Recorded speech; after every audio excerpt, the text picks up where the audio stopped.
Good evening. So, I'm not sure I've got all my pieces together here. Hold on a moment. Somebody had larger ears than I did. Okay, I think we're there. So, my name is Maria Straatman. I forgot to say that last week, so I'll say that now. And I'm here for Diana, who is on retreat, but she should be back next week. So, tonight, what I'd like to talk to you about is experiencing ease.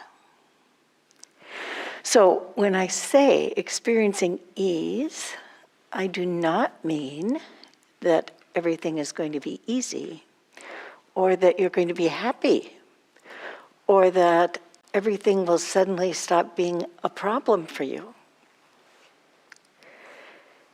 In fact, it turns out that ease is somewhat difficult to talk about, and mostly what I'm going to talk about is what it is not, what ease is not, and then how we might be able to go about that. So last week, I sort of introduced the topic by putting an emphasis on mindfulness and the need for being aware of things just as they are, to be able to see just this,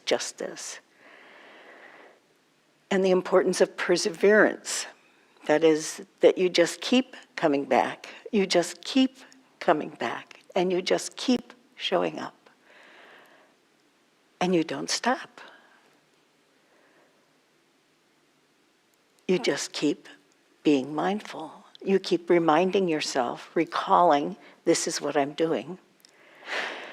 And another important idea we talked about is that the whole thing, all of the experience is a process. It's not a thing. It's a process. I'm having trouble with my glasses tonight. Sorry about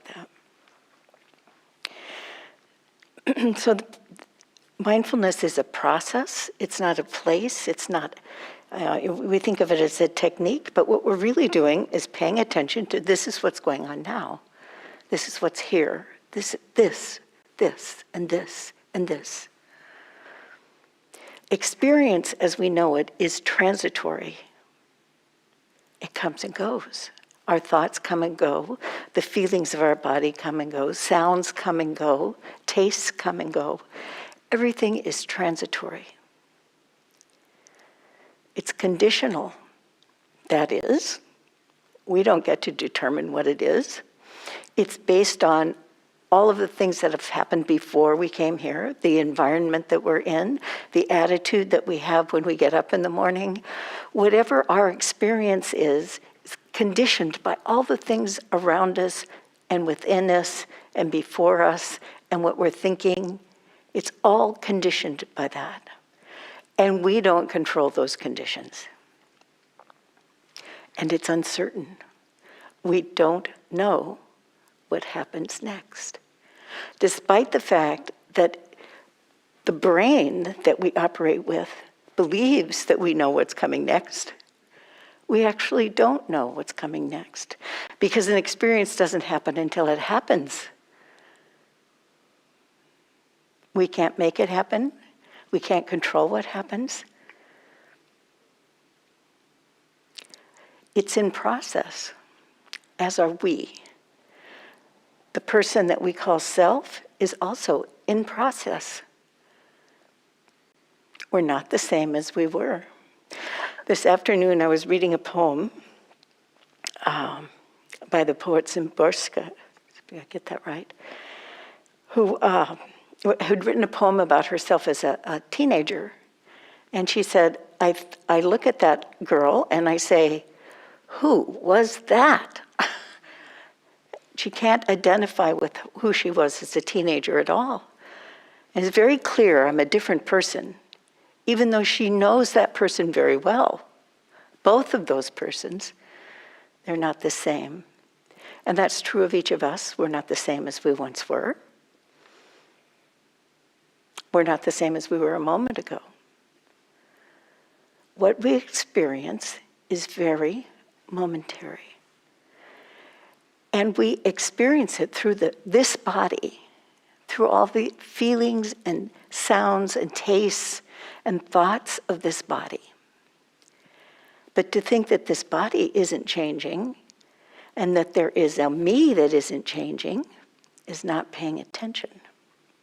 It's not being aware of the really transitory, conditional nature of who we are. Who we are. And that this is controlled by the memory. Okay, so memory being the continued processing of information and information retention over time. The thing that the neurocircuits that are created in the brain, that the brain uses to tell us what to do about these conditions. So on the way here, I left with plenty of time, and I turned onto Sand Hill Road, which is kind of the main artery out of Palo Alto going to 280, which was the route that I take getting here. And so I turned onto the street and was shocked to find a line of traffic. At 7 at night, it just is unusual. 5 o'clock, yeah, I get it, but boom, to stop. And then the light changed and we didn't move, and I thought, what's happening? And I could feel that frisson of fear around, oh, I'm going to be late. And all of the associated thoughts around that. Well, I should have checked this and I should have checked that, and what if I did this, and maybe, and what I did instead was say, and how is my body doing? What's happening? Am I leaning forward, which is what I tend to do when I'm rushing? I'll lean forward, I'll grab the steering wheel. No, I wasn't doing any of those things. I was quietly, my hands were quietly, just barely grasping, and I said, oh. Despite this frisson of fear about how I have to rush, I'm not yet rushing. I don't have to rush. So even though the brain was giving me signals, oh, this is potentially bad, you should prepare for things not being what you expected, I didn't have to react to that. And it was so happy-making to realize that I wasn't reacting to that. Even though I felt the frisson of fear, that was there, but I didn't have to rush. And then I felt contentment. And then I said, but I have to drive. It's constantly changing. It's going all the time. But I did not have to get into a mode based on what the brain told me was true. The other thing is that the mind tends to create a concept around our experiences. It likes to turn things into nouns, So what I called a frisson of fear was really a feeling in my body that I interpreted as a frisson of fear, a small excitement. But it was really just a small excitement. And it was only when the mind named it fear and set up all those conditions around, well, here's how you react to this, that I had to worry about it.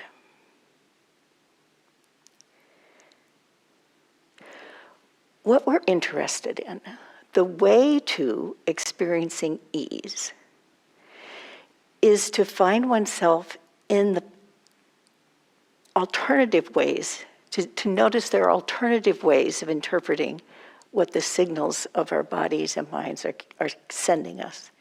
There are alternatives to the reactive way that is common, whatever that reactive way is. We depersonalize the sensation. We take it out of the realm where we're saying, this is who I am and I take care of things this way. Here's what I do. In the Satipatthana Sutta, which is the sutta that talks about mindfulness, discourse on the establishment of mindfulness, it makes a statement that is really about ease, although it doesn't say that. The statement is, one abides independent, not clinging to anything in this world. Now, on the surface, you look at that and you say, okay, this is another message about not clinging, not holding on. But the real word that I want to put your attention on is the word independent. Independent. And the independence here is not about, well, it is about freedom actually, but it is about being unshackled, unimpelled. I'm not forced to do this. I don't have to do this.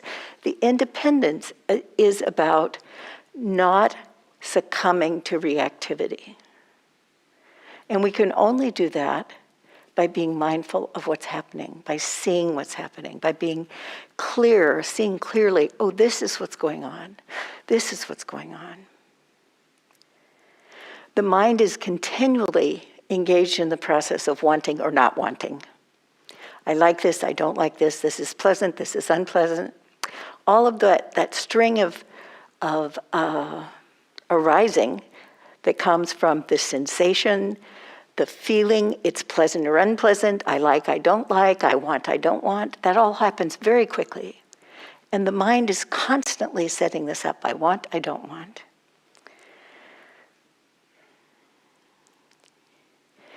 We form patterns of reactivity around that. And then we translate those patterns of reactivity into who I am.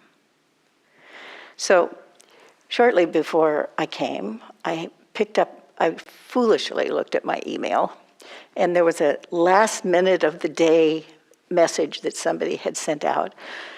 Do you know about this form? Call me if you have any questions. And I thought, oh my goodness, this person is totally misinterpreting this form. I filled this form out long ago, and it wasn't for them, it was for me. And my mind immediately wanted to solve a problem without actually knowing what the problem was, except that it was unexpected that he wanted me to call him with my questions. And immediately the mind went into, I have to have a solution for this, I have to handle this, it has to be done now. And I kind of laughed at how quickly that happened. Now, I have to do this now. And what is it I have to do now? It's already done. But somehow there was this impetus, I have to do this. And I kind of laughed at that person that had to do this. And I spent a few minutes sort of, well, let's see, what are the consequences? A brief analysis of, what is the problem here? And then I say, okay, it is how it is. There is confusion. This is contractual confusion between two different organizations, by the way. So it's not just somebody misinterpreting me. It has to do with a lot of other things. And so I thought, well, okay, it's done. We're not assigning them this right. And so now all I have to do is manage it. It was not so much a simplification as a stepping back from the idea that it's a problem. There may be something to be solved, but the truth is, it doesn't require establishing fault, blame, anything that has to do with why this is happening. Just, this is happening, so now what do I do? Okay, so it's stepping back from all the defensive things and all of the creating a problem part of it and just saying, oh, now this is how things are. Now this is how things are. The practice of finding oneself at ease is not the result of a deliberate action. It's not like I can give you a practice and say, well, practice this and you will be at ease. You don't get to make an agreement with the universe. If I do these 5 things, then I get ease, right? Because ease is something that arises out of the conditions in which we're practicing. It has a lot to do with the attitude that we're carrying around. What do I think about how I am in the world? How do I feel about how things are in the world?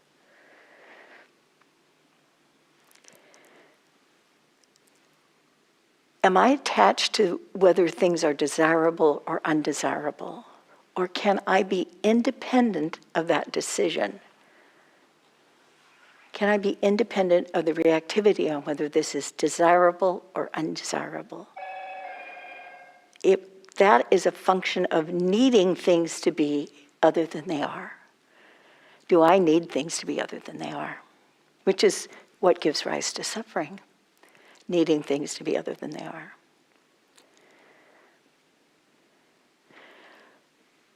The way to ease is to find oneself in the place where you just let things be what they are.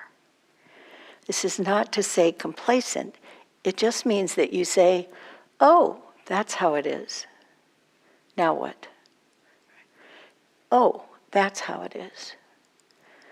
You don't rush to blame, responsibility, criticism, resentment. All of those things are extra things. Mindfulness from the Satipatthana Sutta says, one is aware as it actually is. This is suffering. This is the arising of suffering. This is the cessation of suffering.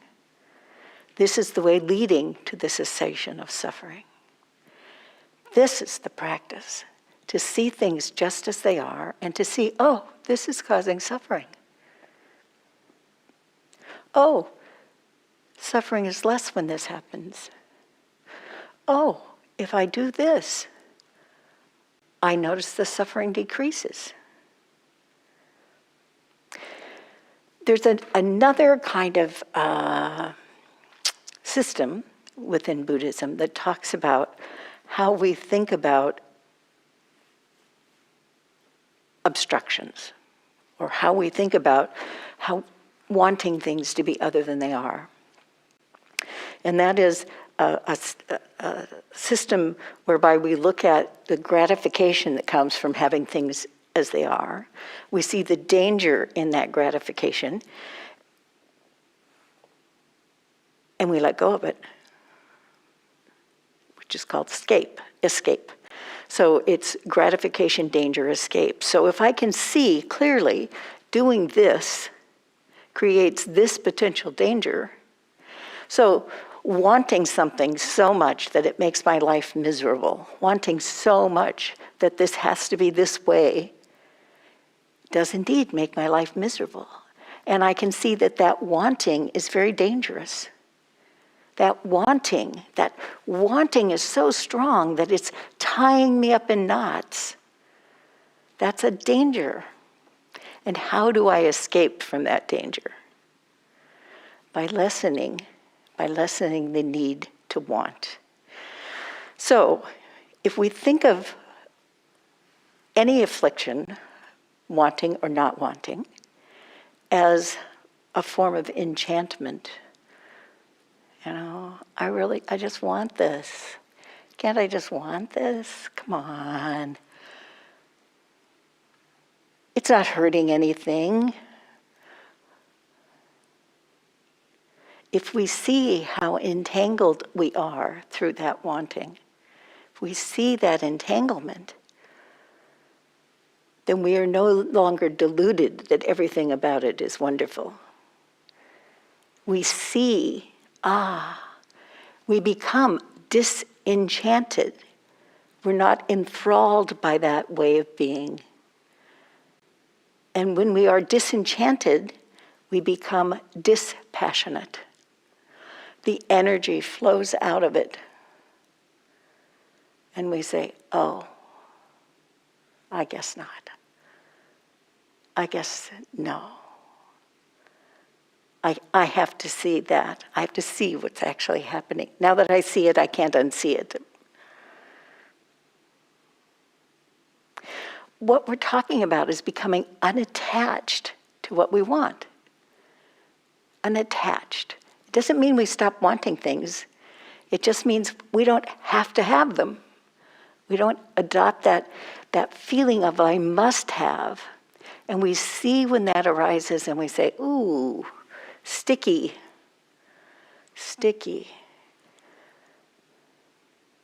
And we don't necessarily do anything about it. It's not a call to action. The principle is when we see it, the tendency to hold on to it is automatically lessened. So I can give you an example of that. Let's say I have something that I'm very resentful about. Okay, somebody has done something that is just unforgivable. Now, I can spend a lot of effort trying to forgive them for the unforgivable, but it's more useful for me to see I am resentful, that there is resentment here. I can see the resentment. And when I see that resentment, I can say, that hurts. I hate that resentment.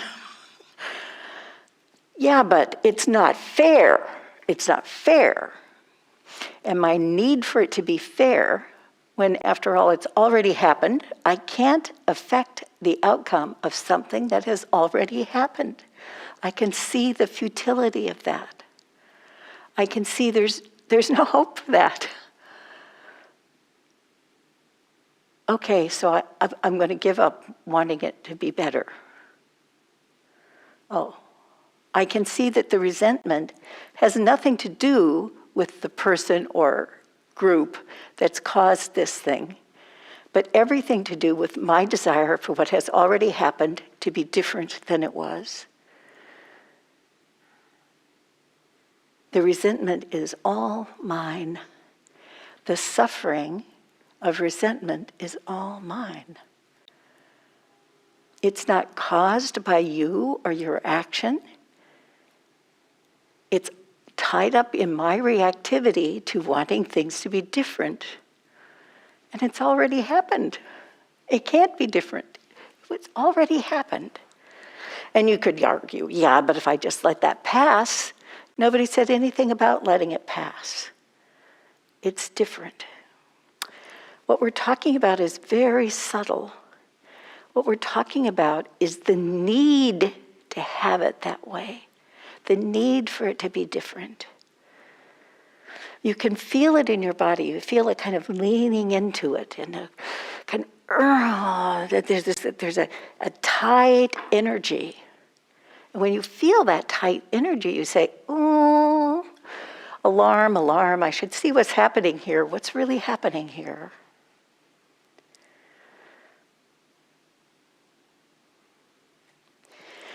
The art of just being present for what is true is a kind of uninvolvement. It's not really uninvolved so much as it's unattached. It's unattached. You have to be completely in it. You have to know it's happening to see clearly. But you don't have to hold on to it and make it mine. It doesn't have to be about you. It could just be this has arisen. This thing has arisen. So if we think about ease, what we're talking about is what people like to call equanimity. And I kind of stay away from equanimity just because everybody thinks it means I'm comfortable with and everything is balanced. And what I really mean to talk about is that ease is the attitude that allows you to say, I see you, whether it's pleasant or unpleasant. It isn't about it being good or you being good or anything being better or worse than it was. It's seeing clearly, this is how it is. Resentment is here. I see the resentment. But I don't have to say, I am resentful. I can just see the resentment. And if I don't try to justify it to myself, thereby re-energizing it by telling the story, it kind of loses its oomph. It's really actually hard to hold on to it. There are people in my life. I'm thinking of somebody. Yeah. So Mary is no longer with us. But when I first met her, the two of us were pretty uncomfortable with one another. We were both pretty strong women with lots of opinions, and she wanted to go this way and I wanted to go that way. pretty much we had the same thing in mind, but we just wanted to do it differently. So we ended up being on a committee together. I think we were trying to get an increase in property tax assessments to take care of our roads. So this was not an easy project to go around and convince people they should raise their taxes, but we were on a committee together to do this. And so we decided we needed to get to know each other because we were both aware of this discomfort we had with one another. So I told her that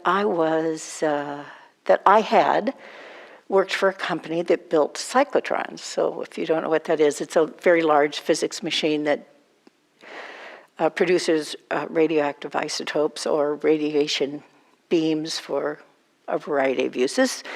Our applications were medical. So I was telling her that, I used to build cyclotrons. And all of a sudden, everything changed. And I assumed, it had to do with, so she knows I'm not an idiot. And, I know this is a bright woman. And so maybe we can be more comfortable. It was only after she died that I learned that her father was E.O. Lawrence, who invented the cyclotron. She never told me. But the openness to just not requiring her to explain to me what was different, and her willingness and my willingness to just be open to each other over things we didn't know about each other, led to actually a very warm friendship. Unfortunately, she died less than a year later. But it is that openness about, I don't know what's going to happen. I don't know about you. You may make me uncomfortable, but I actually don't know you. And so what I'm uncomfortable about has to do with something I wish was true that doesn't have any meaning, doesn't have any reality, is not part of the experience. It's what I'm creating out of the reactivity for, I want things to be this way. I want things to be this way. The Pali word for equanimity is upekkha, and the components of that word break down into a looking over something, looking broadly about something. That the idea is you're looking at what is unfolding, and you just allow it to be. The mind is responding to what's arising, but we don't have to go into the place of reactivity. We can go into neutral, open. Okay, it could be this, but what if it's not? What if I'm just available for how it changes, for what arises next? You can literally feel the energy in your body change from a kind of stretching, like a rubber band that relaxes. Just thinking, what if I'm wrong? As long as it doesn't go all the way the other way to, oh my goodness, I could be wrong, and we develop a fear in the other direction. But just that neutral place of, I don't know what's going to happen. Fear is present, uncertainty is present, anxiety is present. But I don't have to take it in, make tea for it, turn it into my life story. I can just let it be. I don't even have to let go of it. What I'm letting go of is the need for it to be different than it is. So I'm walking around at night, I stub my toe. It hurts. Fortunately, I don't break my toe. It's your fault for leaving that there. It's my fault for being so clumsy. It's the fault of the chair for sticking out so far. I should have gotten rid of that a long time ago. All of those thoughts are extra, creating more stress. It just happened. And the pain is enough. We don't have to create more pain by castigating ourselves or someone else, by creating fault. the toe is already stubbed. Okay. Despite all efforts, I keep getting older. Now, older is older than, right? But I'm not really old. If I get tied to, I don't want to get older, I'm sort of missing the whole point. The point is, I am still here. I am still this way. No, I'm no longer that way. Nor am I what I fear in the future. I'm just this. Rather than holding on or pushing away, I'm just here for this. I'm not enchanted by how I wish things could be. I just see clearly. It doesn't mean that we disengage with life, or that we don't have things that we fight for, or that we believe in, or goals that we set for ourselves. That's all part of fully living this life.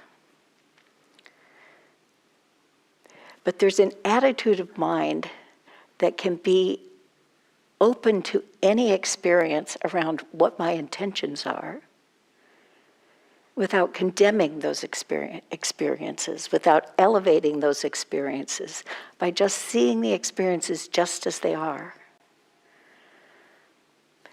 It's actually not dispassion in the sense that we want to be passionately alive, want to be passionately in this moment.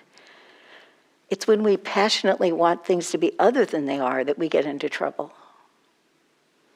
And it's the need to change them, to affect it, to manipulate the present, the need to manipulate what we see that gives rise to suffering.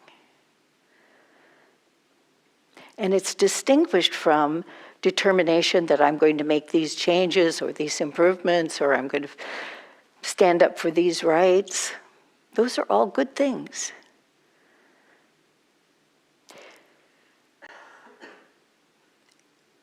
What is also true is it's not saying that if I don't make this happen, I can't be happy. I can never be satisfied unless this is true. We can work towards something without it having to be true in order to not suffer. What we pay attention to is, where am I struggling? If we're struggling, suffering is present. We can join a struggle without struggling. I don't know if that makes any sense to you. We are not free of conditions in the world. We are not free of intentions. But we can be free of the stubborn holding on to our way. We can be free of that. For years, I had miserable Thanksgivings because I had an idea about what Thanksgiving should be that my family never met. And when I gave up that idea, I started enjoying Thanksgiving again. It took me so long to figure out I was the one making me unhappy because they weren't behaving the way I wanted them to behave. But when I let go of wanting them to be a certain way, lo and behold, all of that tension washed out. And I could just enjoy the family. I had to give up the idea that it had to look a certain way. And if not everything hit the table at the same time, the food didn't hit the table at the same time, and the turkey wasn't cooked exactly this way, and the tofu furkey was different. And I used to make 5 meals for Thanksgiving. It was ridiculous. All trying to have it look a certain way. The need to make things as we want them is the thing that gives rise to suffering.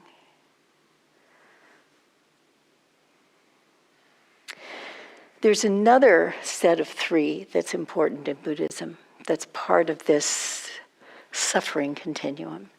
It has to do with the determination of sila, samadhi, and panna. So that is integrity or virtue, Stability, samadhi being meditation. Meditation comes in between a virtuous life and wisdom. Panna is wisdom. In order to experience ease, one must be comfortable with these three legs of how we practice.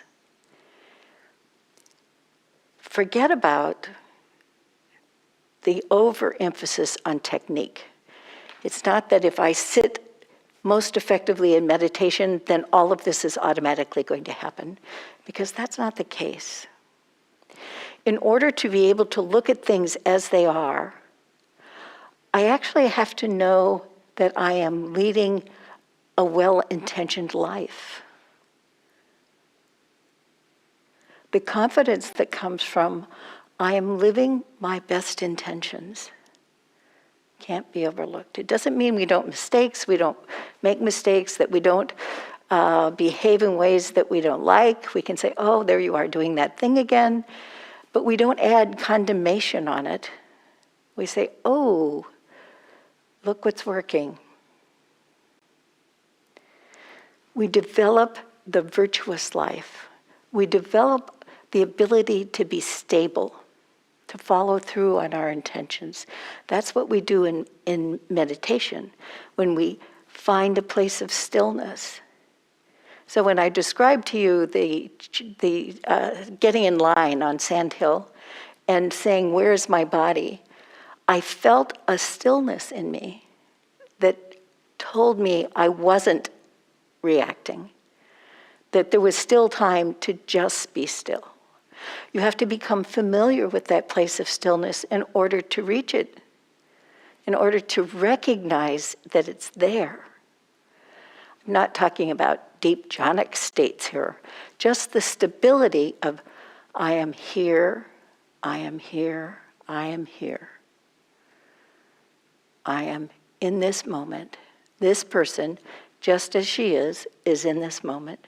And to feel that settling that comes from that thought. The stillness and stability of, I'm still here. And the wisdom that comes from seeing the habits of mind that are operating, to see, frozen of fear, but I don't have to. These three areas, Sila, Samadhi, Panna, are really about the Eightfold Path. The ways to the cessation of suffering. That's integral to it. So what I'm saying is the way to ease is to adopt a life that allows you to feel it, that increases the likelihood that it can arise in your life. And that involves each of these three factors. It involves being mindful and seeing things as clearly as possible, so that we are not enchanted, but become disenchanted, and therefore not delusional. We can say, oh, I see this is what's operating. It may not be comfortable. It may be wonderfully comfortable. But I don't know what's going to happen next. Being present for that is what it really means to be alive. So I'm going to give you a little quote here from Earthlyn Emanuel, who wrote a book called The Way of Tenderness. And the subtext to that is awakening through race, sexuality, and gender. So she is a Zen priest, black woman. Let's see. And here's the quote. I speak simply of just being still, of finding that place where our only act is breathing. In this state of stillness, we do not seek answers for our active minds, but allow one breath to be the total experience of life. A moment is not now. A moment is simply a state of being itself. We too can be in a state of being ourselves and not worry about now. We can be wholly ourselves as ourselves while engaging the breath. As a result of this breath, as a result of the meditation that arises from it, our motivations become purified of our wounds, our expectations, our stories, and our distorted perceptions of others. As a result of this breath, as a result of the meditation that arises from it, our motivations become purified of our wounds, our expectations, our stories, and our distorted perceptions of others. It is the simplicity of awareness. This is how it is. The simplicity of awareness. Nobody said it was easy, just simple. The fullness of attention on just this allows us to see clearly. We have breathing room. We're not constricted by all the ideas we have, by what we think about what's going on. We just let what we think about is going on, just let it lie there. Just let it be there. Just know it's like this, where I don't have to explain it to myself. I don't have to nuance it. I don't have to know all the details of why I think it's like this. Just, it's like this.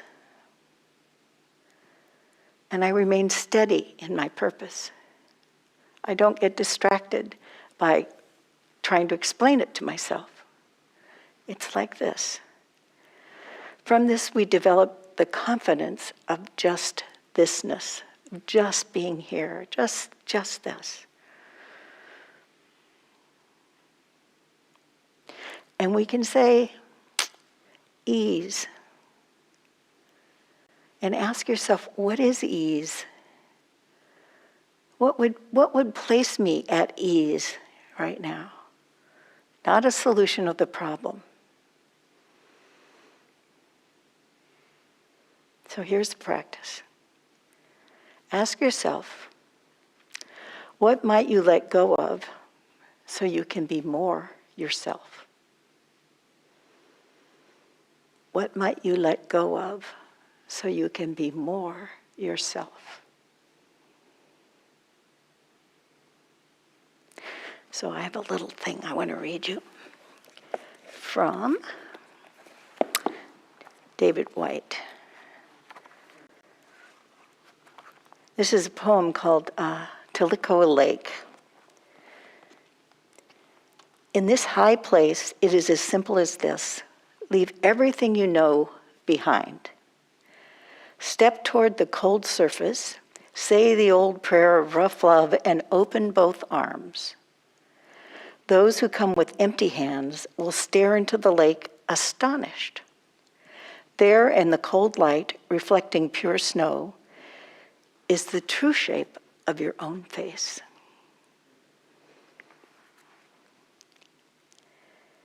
Leave everything you know behind. Step toward the cold surface. Say the old prayer of rough love and open both arms. Those who come with empty hands will stare into the lake astonished.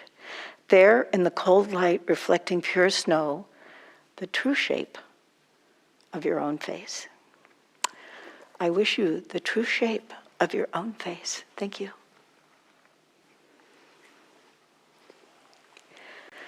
We have only a brief minute if anyone has a comment. Yes? Would you speak into the microphone because they're recording this? Hello. I could not stop thinking about the whole time you were talking abusive relationships. Mm-hmm. I was in a very long one where at first I didn't want to get out because I didn't know there was a way out. Yeah. And then once I knew there was a way out, I didn't want to get out because I was like, well, what will I do? Who will I be? You know, like I'm attached to this house. I'm attached to this life. And so I can't want something different or better for myself. Once I began to want different and better and safer, and, that was the beginning of a self-love journey. And I noticed my friends around me are in relationships that are very unhealthy, and they're telling themselves they don't want to leave and that there is no better for them. So I was hoping you could kind of touch on the nuance of that. So, so I know what this is like. And, there's a place where the devil you know is safer than what's out there. If this is so scary, out there could be even worse. Because you begin to get the idea, there's several ideas that come up. One is, well, I don't deserve any more than this. One is, it could be worse than this. Now that I know this is bad, even worse could wait for me out there. There are all kinds of variations on that. And what is needed is to say, where is suffering? This is suffering. I do not need to suffer. Now, when your sense of safety is tied up with this, the real delusion is thinking that you're safe in that situation. So what is needed is a reassurance. It actually amounts to compassion toward oneself. And to achieve compassion towards oneself, you have to be able to get yourself into the place where you feel, I'm doing the best I can. I'm really trying hard. And I love me. Because ultimately it comes down to a decision on whether you love yourself, how you can move forward. It really has to be something that settles on your own sense of worth. And in order to reach that, you have to look at, how am I living in the world? Am I not harming? Am I not lying? Am I not stealing? Am I not abusing sexuality? Am I not abusing intoxicants? No, I'm not doing any of those things. Then life is good. You are doing your part to be free of afflictions. And so you deserve to love yourself. To get to the place where your worth is not dependent on other people, where you can just see, here I am. And there's a seeing of all the other stuff that you're attached to.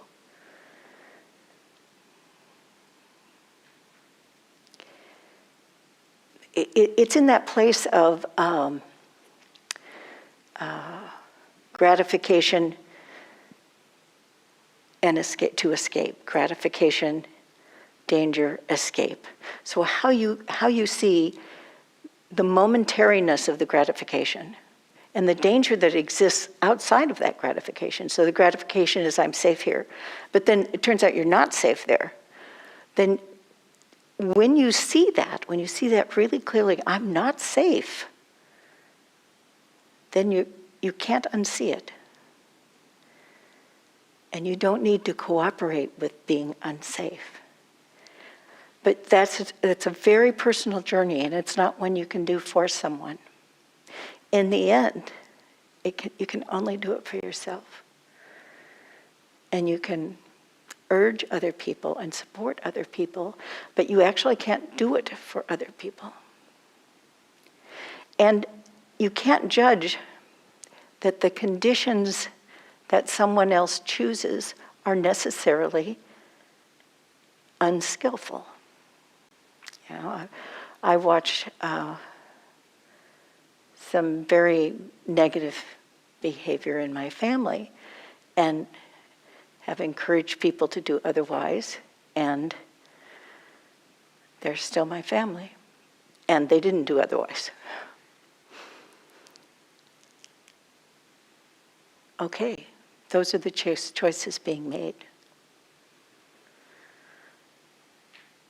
And so, as a friend, you're in a position of supporting that person, not necessarily what they're doing, but that someone makes a choice, it has to be their choice. In the end, it's their choice. And to disabuse oneself of the idea that I can fix things, that's delusion. You can't fix because you can't control the conditions. So you can only make individual decisions. I really appreciate that response. That was beautiful. Thank you so much. It is more of a focus on the love I have for these people, less Yes. on what I want Yes, for them. exactly. Exactly. Thank you.